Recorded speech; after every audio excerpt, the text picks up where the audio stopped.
asalaamaaleykum mbokk yi sant yàlla moom mi ñu may xel ak xol sant ko si lim ñu baaxee jotaay bi tuddit xel ak xol ndax ñaar yooyu ñooy doomu aadama xel la waaye xol la it. tey sunu jotaay xel ak xol bi jiitu ñu ngi si ànd ak Seydi Djamil Niane moom moo bind téere bi di moi musulman maanaam faire battre le cœur de l'islam moi musulman je n'ai pas à me justifier ànd sama ak Moussa Seck moom ab kuréel la jiite fii si Mbaaw dinañ ko leeral mouvement Mbaaw en avant Seydi Djamil ñu ngi lay nuyu la ziar. maa ngi lay fay sëñ Mouhamadou Sy Tounkara. yow it Moussa Seck ñu lay nuyu la ziar. Seydi Djamil xel ak xol yan xalaat la lay dikk yow. xam nga élément bi nga passé sànq dafa commencé benn aaya yoon bu suñu borom di wax naan bu ngeen doon lim maanaam xéewal yi nga xamante ne suñu borom may na leen ko du ngeen ko mas a takk wa in ta'uddu ni'matallahi laa tuhsuha bu ko defee ci xéewalu yàlla yooyu ñun bu ñu utiliser suñu xel am na yu bari yoo xamante ne war nañ ci mën a jàngate wante tamit suñu xool parce que tamit dañu comme ci diina la ñuy waxtaan parce que livre bi tamit ça concerne plus particulièrement l'islam mooy que ne suñu borom parfois day wax ak boroomu xel yi ulul albab waaye léegi-léegi day wax ak xool léegi-léegi day lay lancer message yoo xamante ne si ne day dem directement ci xool yi am na yoo xamante ne il faut ñu utiliser ci xel xëy na bu ñu ñëwee te ci lu waral ñu bind livre bi dinañ ci ñëwaat. ndax suñu borom sax da koy wax ne am na ñoo xam ni du bët yi ñooy gumba mais xool yi ñooy gumba. Seydi Djamil Niane tey téere bi moi musulman je n'ai pas à me justifier tey boo koy tënk maanaam loo si dëxëñ. waaw damaa nekkoon France jamono ji ma koy bind nag boobu maa nga doctorant laa woon encore avant may ñibbi Sénégal la woon le 14 novembre 2015 dafa am attentat bu rëy bu fa amoon bu rayoon yu bari moom tuddee wala l'attentat contre le Bataclan bu ñu xëyee ca suba sa dafa am sama benn xarit bu ma woo daan ne ma Oula Djamil qu'est-ce que vous avez fait encore maanaam yéen jullit ñi lan ngeen defati maanaam ci benn phrase la jël mbooleem koo xamante ne jullit nga ñu dëxan la ci daal lay assimiler ñi nga xamante ne si ne ñi nga xamante ne si ne tey ñoo rey ay nit ñoo xamante ne defuñu dara ci booba laa jël sama xalima ak éditeur bi ma ko demandé woon bind livre bi daan ne non seulement defuma dara te it amuma di justifié wu di wane ci mbedd mi di génn ci mbedd mi naan man defuma dara. léegi jullit yi fi mu toll nii comme ni nga ko waxee tubaab yi dañu jàpp ne que diine yi xoxotal la diine yi terrorisme ni ñu ko waxee mais yow loolu nga bañ ne que l'islam moom du loolu. waaw te tamit ci alxuraan lañ koy sukkandikoo parce que suñu borom subhanahu wa taala day wax naan boo demee ci suratul mumtahina la yanhaakumullahu ani allazina lam yuqatilukum fi ddiini wa lam yuxrijukum min diyaarikum an tabarruhum wa tuqsitu ilayhim inna allaha yuhibbul muqsitin mu naan yàlla terewu leen ngeen di baaxal di yéwénal jëmale ci nga xamante ne xeexuñu leen ngir seen diine te génneewuñ leen ci seen i dëkkuwaay ndaxte suñu borom dafa bëgg ñuy baax dafa bëgg ñuy yéwénal buñ jëlee ci aaya boobu dañu gis ne suñu borom daf ñuy expliquer ne képp koo xam se ne dikkul xeex ak yow ngir sa diine waroo dem di xeex ak moom ci turu diine bu ko defee dañuy sukkandiku ci aaya boobu ak yeneen aayat pour wane ne leen. aaya yi c'est vrai aaya moom bu ñu ko jëlee léeg-léeg lu rafet lañ si gis lu baax lañ si gis mais jullit yi li ñuy def. loolu la ñuy wax. waaw bu ko defee boobu tamit maa ngi koy aborder ci livre bi mooy que ne ñiy rey dañuy rey ci turu diine mais bu boobaa dañuy faire appel à l'histoire xam nga kenn du dem ci Allemagne naan na Allemagne yëpp génn di désolidariser wu wane ne jotewuñu ak dara nazi yi kenn du dem ca France génn daan ne na français yëpp génn ci mbedd mi naan nañu génn pour manifester contre la colonisation kenn du dem ci États-Unis naan leen comme George Bush moom moo détruire Irak ak te gis nañ la fa xew tey yëpp daan ne américains yëpp nañ génn bu ko defee. wala ñoom américains ñoo rey indiens yi. voilà le génocide bi ñu def ci les natifs d'ailleurs ça c'est une autre histoire bu ko defee man la question que je me suis posée mooy lan moo tax liñ dul demander ñeneen ni ñun ñu ñëw dañu ko demander. mais loolu laaj tontu bi xam nga ko Seydi Djamil mooy que maanaam xeex la diggante ñii ak ñii te léeg-léeg dafa bokk ci xeex kële ci xeex yu bees yi yow sa ki ngay xeexal nga peinture ko ba mu ñuul ko mu mel ni moom mooy seytaan. très bien waaye bu fekkee ne nag kooku dañ ko peinture mu toog nangu nañ ko peinture bu boobaa day nekk day poser problème loolu moo taxoon ma jëloon sama big bind pour wax ne. je n'avais mais xam nga problème mu jullit yi tey. du problème mu alxuraan bien sûr du problème mu yonent xam nga ñoom mënoo leen sikkee dara mais tey ñi nga xamee ni ñoom ñoom ñooy jiite àdduna bi. ñuy doxal seen civilisation. ñoom ni ñu gëmee seen ay valeurs gëm ni que valeurs yooyu moom moo war a féete kaw. jullit yi xeexeewuñu noonu pour seen ay valeurs surtout njiitu jullit yi xeexeewuñu noonu pour valeur jullit yi. bon loolu je pense que beneen débat la bu ñuy pousser très loin ci sujet bi nga xam si ne moom laa abordé du livre parce que là bu ñu duggee ci boobu ça va nous ramener vers même les histoires de laïcité et de pratiques religieuses ainsi de suite. mais mënoo génn si loolu Seydi Djamil. non pour l'instant parce que l'islam bu ñuy wax l'islam rek dañuy wax civilisation. dañuy wax code de vie. dañuy wax moralité mais loolu dafa am leneen lu mu opposé ñoo xam ne bëgguñu dégg loolu. bon loolu bu ñu dee def islamologie dan naan la d'ailleurs islam nan nga koy bindee est-ce que c'est I en minuscule wala I en majuscule parce que ñaar yooyu tamit bokkuñu lu ñu ciy jubloo bu fekkee da nga ne I en majuscule c'est la civilisation ce sont les expressions artistiques c'est la culture qu'on a appelé à tort la civilisation et la culture arabo-musulmane boo ko jëlee I en minuscule nag moom day nekk ay fiqh ak ay tawhid ak yooyu bu ko defee tey bu ñu ko jaxasee benn léegi mën nay am ay confusion yoo xamante ne mais l'islam du séparer lii ak lii. loolu boroom xam-xam yëpp d'accord ci. loolu boroom xam-xam yëpp d'accord ci ay lecture la boo demee ci téere bi kii bindoon l'égyptien al islam wa usul al hukm l'islam et les fondements du pouvoir dafay développer que non depuis tout le temps il y avait eu une séparation d'autres disent non tamit boo ay livre Mouhammad Arkoun sont là pour étayer cette thèse je ne suis pas là pour wax ba xam islam dafa am séparation wala amul séparation mais man li ma bëgg a wax mooy que ne bu fekkee ne dafa am ñu jël ci turu l'islam pour rey ci ñeneen les musulmans ne sont pas tous responsables de ce qui se passe. Ouais, mais loolu pour moi c'est jamais je suis désolé mais waxoo dara parce que loolu c'est aussi évident que yaa ngi nii toog maa ngi nii toog tey am na ñoo xam ni ñoom dañuy entretenir amalgame boobu. parce que ñoom loolu moom moo leen arrangé mais ñun loolu waruñu ko défendre wala justifier. pour man amul sens c'est évident que jullit yëpp mënuñu responsable si loolu yow xam nga ko man xam naa ko mais est-ce que tey loolu moom mooy vrai débat bi est-ce que débat bi du ñi nga xam ni ay jullit lañ à tous les niveaux est-ce que ñoom ñu ngi porter dëggantaan seen l'islam. bon boo nee waxuma dara ce n'est pas le débat parce que da nga baal mais c'est une pensée un peu bourgeoise donc mooy que ne Sénégal nga nekk man bi may poser ce débat ak bi may bind livre bi j'étais en France boobu maa ngi gis discrimination yi et que ce débat existe bel et bien en France la preuve ma continuer il y a même pas 2 semaines 300 intellectuels français lu ñu bind benn texte boo xam c'est le Parisien qui l'avait sorti xam nga nañu ko tuddee manifeste contre le nouvel antisémitisme en France xam nga lan thèse bi ñu ciy défendre mooy que ne c'est le Coran lui-même qui est antisémite raison pour laquelle tous les musulmans ne peuvent être qu'antisémites boo nemaa loolu ce n'est pas un débat mooy que ne dafa fekk yaa ngi toog fii kii yaa ngi upp boo añee sa ceebu jën bu baax.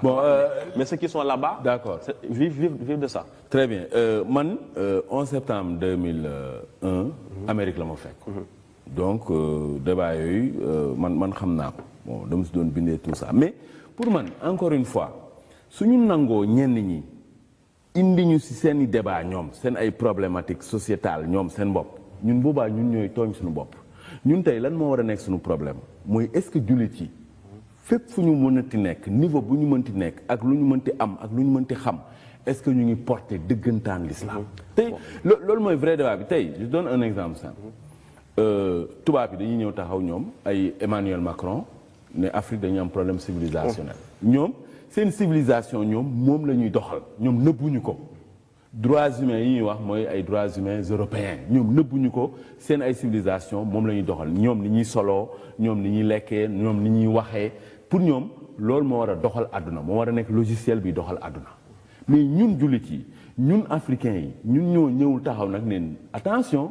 ñun suñu ay valeurs yii la te lii tamit moom dafa war a participer si liy doxal àdduna au lieu ñu def loolu ñun léegi dañuy nekk si di justifier que jullit yëpp defuñu lii. oui jullit yëpp defuñu ko c'est Jamil. je le sais c'est évident pour toi Tounkara c'est évident pour moi mais ce n'est pas évident pour des millions de Français qui ne sont pas musulmans. loolu laa wax débat boobu ñoom seen débat la ñoom de. mais ça se voit que tu n'as pas lu le livre parce que deuxième partie bi c'est regagner le cœur de l'islam boobu foo xam si ne dama fiy développer nag effectivement dañu éloigné wu ci éthique bi nga xamante ne moom la alxuraan di véhiculer ak njàngale bi et que là beaucoup de musulmans y compris ceux qui tuent dañu éloigné wu ci ci dañu éloigné wu ci jàngaleem l'islam loolu développé naa ko ci livre bi la deuxième partie s'intitule regagner le cœur de l'islam maanaam xoolu islam comme ñi ngi waat ci xel ak xol ñu demaat seetwaat ci xoolu l'islam yenn valeurs yi nga xamante ne mën nañ koo partager avec le reste de l'humanité mais je ne peux pas être d'accord que ce n'est pas c'est un faux débat c'est un faux débat au Sénégal Serigne Tounkara mais ce n'est pas un faux débat en France et livre je l'avais écrit en France. Bon man sa livre bi bon liiruma yëpp liir naa si juste pour dire que ñun en fait duñ si bàyyi xel mais les pièges de l'esprit dafa mus a am. mooy yow xëcc la jox la benn yax booy moccaat alors que yow loolu warul woon nekk sa problématique ñoom seen problématique la ñoom ñoo am problème mu xamuñu l'islam nekkuñu si l'islam dunduñu l'islam ba pare l'islam jaxase leen tiital leen mais ñun léegi suñu problématique ñun su fekkee bëgg nañ bokk ci àdduna nu muy doxee waruñu nangu ñoom débat yi nga xam ñoom moo leen intéressé ñun ñu focaliser aussi ñun suñu ay débat ñun mooy est-ce que tey ñun c'est qui ñun sa ñun mooy ñan fii en l'occurrence les musulmans d'accord un musulman qui vit en France est-ce que oui ou non les débats yi nga xam day posé en France le concerne oui bien sûr mun na ko concerner mais encore une fois débat xam nga bu ñu ko orienté fenn rek déjà yow gagné nañ la wala dugal nañ la fenn ñun tey war nañ accepter porte l'islam foofu France mais indi ko sur la vraie problématique du musulman moom lan mooy la war a nekk sa participation réelle ci àdduna nu muy doxee pas rek que ñoom occidentaux yi ñoom moom àdduna bi ñoom ni ñu koy doxalee comme ñoom la ñu war a soloo comme ñoom la ñu war a doxee seen ay valeurs moom moo war a féete kaw ñun loolu war ñu ko nangu Seydi Djamil Niane message bi nga bëgg ñëpp dégg ko si jaarale ko si téere bi moi musulman je n'ai pas à me justifier message bi mu doon. mooy li nga doon wax sànq mooy que ne les valeurs de l'islam en tout cas même jullit ñi mu boowuñ ko mooy que ne. contrairement à ce que li wuute naag lu bëri ñoo xam si ne bokkuñ diine li ñuy yaakaar te boo mooy toujours li ñu alquran le Coran man dama koy wax toujours est un livre purement humaniste et que amul texte bu gën a humaniste Coran dama lay citer benn aaya. boobu suñu borom mooy wax avant muy bind Adam mu doon jàkkaarloog malaaka yi naan leen fa idaa sawaytuhu wa nafaxtu fiihi min ruuhi faqa'u lahu saajidiin maanaam su ma demee ba bind Adam ba wàll ci sama ruux alors dem leen su jotal ko xam nga Amadou Thierno Bokar Sadif Tall moo nekk maître spirituel bu Amadou Hampâté Bâ fii depuis Bandiara Jagara fi Mali gi dafa commenté aaya boobu ci de la manière suivante mu ne ce verset implique que chaque descendant d'Adam est dépositaire d'une parcelle de l'esprit de Dieu. Après me poser la question comment oserions-nous mépriser un réceptacle qui contient une parcelle de l'esprit de Dieu maanaam nit ku nekk bu fekkee suñu borom nee na day jël ruuxam wal ko ci Adam mooy que ne bépp mbindeef surtout Adama wala bépp doomu Adama parcelle ci ruux boobu pàcc ci ruux googu mi ngi nekk ci yow après me poser question bi nan lañ mën a kon ñu ñuy mbubboo alxuraan ñu ñuy mbubboo l'islam di mépriser nit ñoo xamante ne si ne ci ñoom parcelle ci ruux sunu borom subhanahu wa ta'ala mais tey jullit yi ñoom dunduñu loolu li ngay wax nii. Tounkara encore une fois désolé mais c'est une pensée bourgeoise ce que tu dis. Pensée bourgeoise. mooy que ne tu es bien installé ici chez toi yaa ngi toog Dakar tu ne vois pas tout ça man il y a des gens bu yàggul la ci mujj en France benn. ku toog fi Dakar bourgeois. non je ne dis pas ça dama ne. pensée bourgeoise non je veux dire mooy tu n'es pas confronté à toutes ces problématiques moo tax man je l'ai vécu pendant 7 ans en France bi ma ñibbisee Sénégal c'est en novembre dama la jox benn exemple bu yàggul am na benn maire boo xam te d'accord peut-être tu l'as oublié alors. mais mooy fàttewu ma ko. mais da nga ma posé question est-ce que mën naa continuer pour répondre li nga wax ne c'est évident pour tout le monde ce n'est pas évident pour tout le monde bu yàggul lañ fekk benn maire juif ci Paris koo xamante ne si ne elle a échappé à tous les horreurs de l'histoire y compris le nazisme ay ñaari booy yu naar ñoo ko fekk ci biir këram rendi ko au cri de Allah akbar ñooñu bu ñu comprendre doon le verset que je dis là ils ne feront jamais ça ñi dem Bataclan tirer sur des gens qui étaient là pour un concert bu fekkoon xam nañ li ma wax duñ ko def les gars de Boko Haram tout ça ils ne savent pas tout ça bu ñu ko xamoon dañu fi jàpp di exploser loo ay peut-être ñoom beneen dégg-dégg la ñu am si ay yi ngay wax ni mais dans ce cas bul wax ne c'est évident pour tout le monde ce n'est pas évident pour tout le monde. léegi tey xam nga boo demee si réew jullit yi par exemple même ñun entre jullit tey da ngay dem si réew jullit ñu xatal la waaw di la laaj visa naan la mënoo fi toog parce que juddoowuloo fi wala nga juddoo fi sax ñu ne mënuloo fi am nationalité parce que say maam bokkuñu fi donc ñun principe yooyu ñuy wax sax même ñun jullit yi ñun dunduñu leen. raison pour laquelle ma ne la ce n'est pas évident pour tout le monde. non man évidence bi mooy tey est-ce que principe yi ñun principe yooyu est-ce que boole nañ leen si ñun parce que xam nga ne wax ni man jullit laa peut-être yomb na loolu benn la donc ñun avant ñuy répondre si tey bon ñii dañuy jàppee ay terroristes ak yooyu mais est-ce que ñun tey ñun l'islam ñun mi ngi si ñun. Encore une fois, deuxième partie livre bi s'appelle Regagner le cœur de l'islam boo xam si ne je réponds à toutes les questions que tu es en train de poser Tounkara mais il faut que tu te mettes dans cette situation yow yaa ngi nekk dëkk boo xamante ne si ne minoritaire nga fa am ñu xëy tiré ci ay dessinateurs wax nañ ci nga ko def ci tur l'islam ñu toog tuuti am ñu di karrayaat def di ko tur l'islam ñu di kaat tuuti am ñu di karrayaat def ci tur l'islam ba am na ay sondages yuy génn fi mu toll nii la plus français yi majorité yi jàpp nañ ne l'islam est un danger et que bu ñu ko defee li ñu ci mën a réduire mooy que ne jullit ñi nga xam ne ñu ngi dund France ils sont un danger pour la stabilité du pays bu boobaa ñun sama genre gi nga xam si ne on a fait des études j'ai fait un doctorat en islamologie ainsi de suite. Oui. Bon, je l'ai fait, je ne m'en cache pas. Je ne suis pas seul parce que c'est Rachid Benzine qui a préfacé le livre et Rachid Benzine était un disciple de Mohamed Harkoun. C'est édité par Hérode. Hérode a édité Ghalib Ben Cheikh entre autres. Du coup, je ne suis pas le seul. Il y a des centaines de personnes qui font ça. Bu ñu ko tàmmayoon dinaa la fi defal liste bibliographique comme ça nga xam ne nekkul ne man kese la. Et que c'est un vrai débat Tounkara encore une fois. C'est un vrai débat en France. C'est un vrai débat. Pas seulement en France, même ici en Afrique. Là, on a même ici chez nous, on a des procès aujourd'hui Tounkara pour apologie de terrorisme et mën nañu bañ a d'accord ci cette loi ainsi de suite mais on a des projets on sait que ay sénégalais jóge nañ fi dem seeti CEDEAO où on sait que am na ay sénégalais yoo xam si islam confrérique bi ils détestent ça et qu'ils seraient prêts bu ñu amoon les moyens à s'attaquer à Touba à Tivaouane pour détruire tous les zawiya alors ne me dis pas que c'est un. am na jullit yi def loolu fii. dama ne la am na jullit ñoo xamante ne tey jii bu ñu amoon les moyens il le ferait. ñan la ñooy. Ma thèse de doctorat est disponible c'est celle sur le. non fii nga ko waxee doon ni téléspectateur dañ dem xool sa thèse de doctorat tamit. d'accord dama ne léegi nañ seeti li nga xam si ne gis nga procès yi Imam Ndaw gis nga texte bi génnoon démb sur seen yëpp ce que je reproche à l'islam confrérique damay ñaan ñu ñëpp ñu nga seetaan ñu dem xooli loolu. mais lan la si wax lan la wax lu grave foofu. liroo ko. yow yaa ko wax. non bref on n'a pas le temps nekk na ko nit ñi. non bul wax ne amoo temps non d'accord je continue je poursuis la réflexion. mooy dama ne am na jullit ñu bëri ci Sénégal gii ñoo xamante ne si tey jii bu ñu amoon les moyens. loolu wax nga ko yaa ngi koy répété waat man dama la laaj exactement loolu ñan la loolu rek la. ce sont les wahhabites de ce pays. j'ai consacré une thèse de doctorat sur eux pour ñoom ziyaratul qubur maanaam dem ci bàmmeel toog fa di ñaan c'est du shirk. associationnisme et que dans ce cas il faut l'enlever. te loolu ñoom dañ koy wax te teguñu ko fenn wala. non dañ koy teg ci ay arguments yoo xam ci seen i textes religieux dañ koy teg. seen i textes